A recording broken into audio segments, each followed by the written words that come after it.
So, una po ay nagpapasalamat ako sa tiwalang binigay ng ating presidente. Napakalaki pong ah, challenge itong aking hinaharap. Ako po ay isang manggagamot. So, sanay po ako na maramdaman yung mga hinaing ng ating mga pasyente. Yung word nga po na ginagamit namin o ginagamit ng mga pasyente ay, Doc, halos isang poste ho dito sa ospital nyo, ako na may-ari.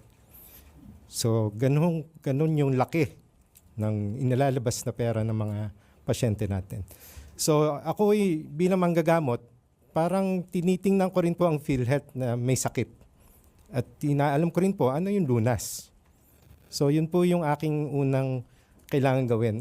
Aralin pong mabuti kung ano po yung mga prosesong kailangan baguhin para po yung directive po ng ating presidente, mahal na presidente, na tuloy-tuloy ang serbisyo at palalawigin pa natin yung benepisyo.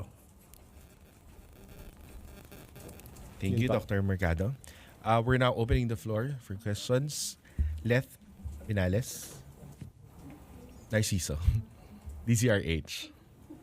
Good morning, Doc. Doon po sa sinasabi ninyong nakikita ninyong mga sakit ng PhilHealth, ano po yung prioridad na nakikita ninyong kailangang solusyonan, gamutin? Salamat po sa tanong. Una po ay titingnan natin yung proseso na kung tawagin ay efficiency. Dahil mukhang sa ngayon po meron pa tayong pwedeng i-plug na mga leaks o yung sinasabi pong wastage.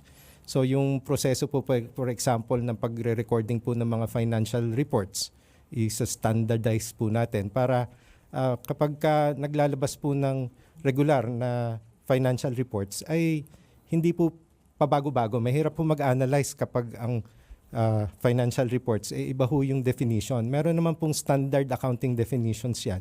So yun po yung una naming i-define para yung reporting po ay malinis at transparent.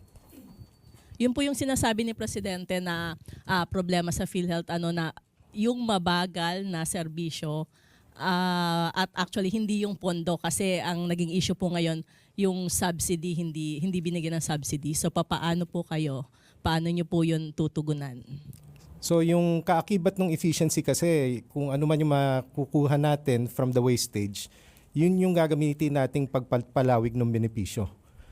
Isa pa dyan, yung tinatawag na computerization ng ating sistema. Kasi yung pag naipata sa tupad namin yung digitization, ay magagawa rin natin na yung mga claims ay ma-flag din yung mga claims na maaring sumosobra o yung maaring kung tawagin ay may halong katakataka kung bakit ganong kalaki yung mga claims nila. So, aayusin din natin yung pagtatag nun through digitization.